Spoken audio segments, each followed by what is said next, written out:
सुप्रभात। ब्रह्मा जी का एक दिन, ब्रह्मा जी का एक दिन।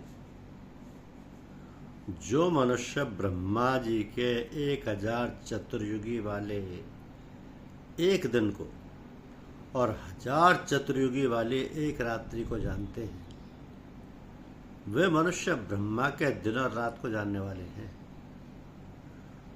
सतयुग, त्रेता, द्वापर और कलयुग, तो मृत्युलोक के इन 4 युगों को एक चतुर्युगी कहते हैं। ऐसी 1000 चतुर्युगी बीतने पर ब्रह्मा जी का एक दिन होता है और 1000 चतुर्युगी बीतने पर ब्रह्मा जी की एक रात होती है। तो ब्रह्मा जी की आयु के 100 वर्ष बीतने पर ब्रह्मा जी परमात्मा में लीन हो जाते हैं और उनका ब्रह्मलोक भी प्रकृति में लीन हो जाता है तथा प्रकृति परमात्मा में लीन हो जाती है। मनुष्यों का 6 महीने के उत्तरायण देवताओं का दिन है और 6 महीनों का दक्षिणायन देवताओं की रात है। इस तरह देवताओं के समय का परिमाण मनुष्यों के समय के परिमाण से 360 गुना अधिक माना जाता है। तो देवताओं के 1000 दिव्य युगों का, यानी मनुष्य के 4 अरब 32 करोड़ वर्षों का ब्रह्मा जी का एक दिन होता है।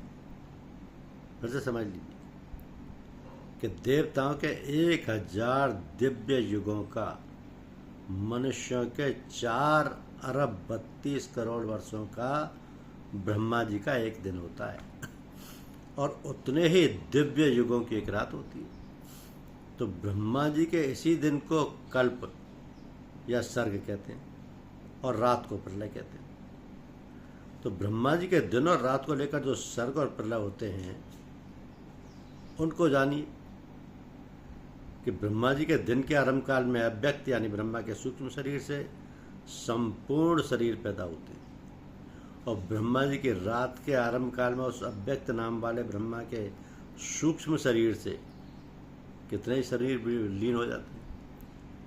तो ये स्थूल समष्टि सृष्टि देखती है और वह सब के सब ब्रह्मा जी के जगने पर उनके सूक्ष्म शरीर से अर्थात प्रकृति से पैदा होती हैं और ब्रह्मा जी के सोने पर उनके सूक्ष्म शरीर में लीन हो जाती हैं।